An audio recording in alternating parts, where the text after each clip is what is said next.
स्वामी विवेकानंद की जीवनी। स्वामी विवेकानंद बायोग्राफी इन हिंदी। पूरा नाम नरेंद्रनाथ दत्त। जन्म 12 जनवरी 1863, कोलकाता, तत्कालीन कलकत्ता, पश्चिम बंगाल।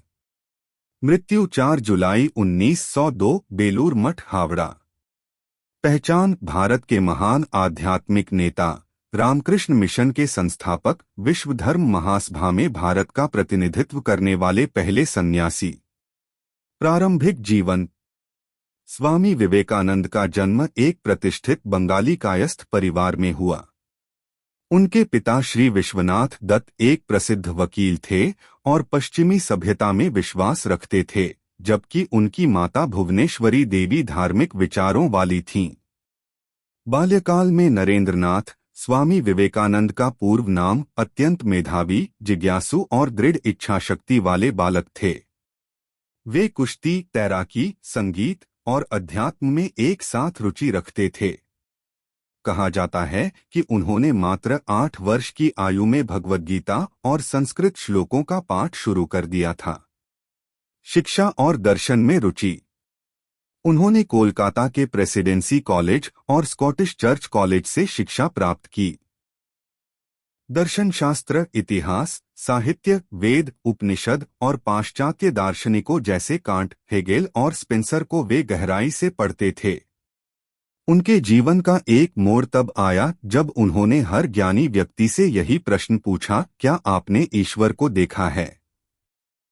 ज्यादातर लोगों के पास उत्तर नहीं था, परंतु एक दिन वे रामकृष्ण परमहंस से मिले। रामकृष्ण परमहंस से भेंट और आध्यात्मिक शिक्षा। रामकृष्ण परमहंस से भेंट उनके जीवन की दिशा बदलने वाली थी। उन्होंने नरेंद्र को आत्मा, ब्रह्मा और अद्वैत वेदांत की गहराइयों से परिचित कराया। रामकृष्ण ने न केवल ईश्वर के अस्तित्व को सिद्ध किया, बल्कि उन्हें यह भी बताया कि सेवा ही सबसे बड़ा धर्म है। धीरे धीरे नरेंद्र उनके सबसे प्रिय शिष्य बन गए और रामकृष्ण के निधन के बाद उन्होंने संन्यास ग्रहण कर लिया और स्वामी विवेकानंद कहलाए। शिकागो धर्म महासभा 1893 और विश्व ख्याति।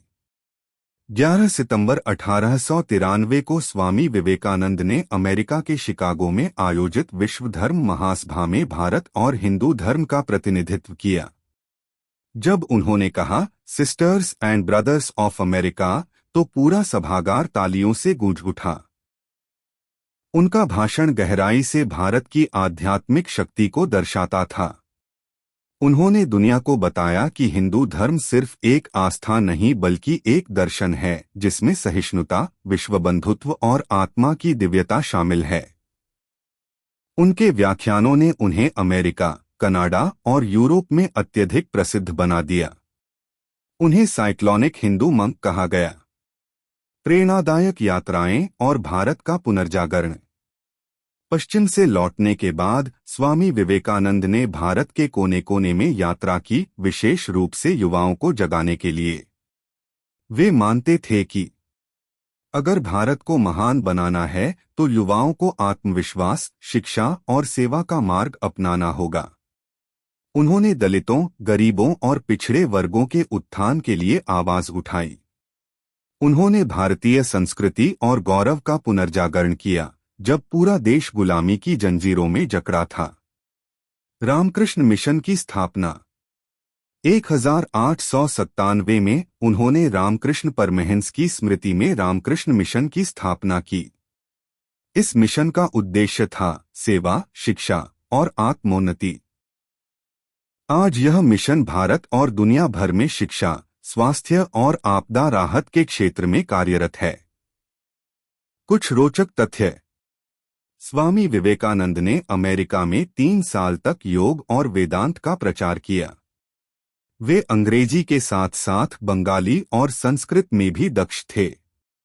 उन्होंने एक बार कहा था, मैं चाहता हूं 100 साहसी युवक जो भारत को बदलने के लिए अपने प्राण दे सकें। उन्होंने राजा योग, ज्ञान योग, भक्ति योग जैसी किताबें लिखीं। प्रमुख विचार: उठो, जागो और तब तक रुको नहीं जब तक लक्ष्य प्राप्त न हो जाए। एक विचार लो, उसे अपना जीवन बना लो, यही सफलता का मार्ग है। सेवा ही धर्म है। जब तुम किसी भूखे को खाना देते हो तो भगवान को भोग लगाते हो। निधन और विरासत। 4 जुलाई 1902 को बेलूर मठ में ध्यान करते समय उनका निधन हो गया।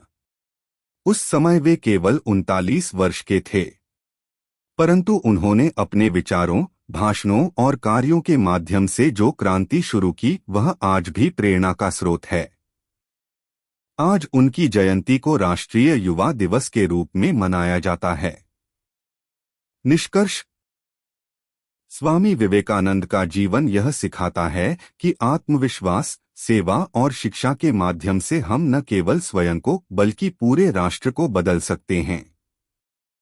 वे सच्चे अर्थों में भारत के आध्यात्मिक योद्धा थे, जिन्होंने भारत की आत्मा को विश्व मंच पर गर्व से प्रस्तुत किया।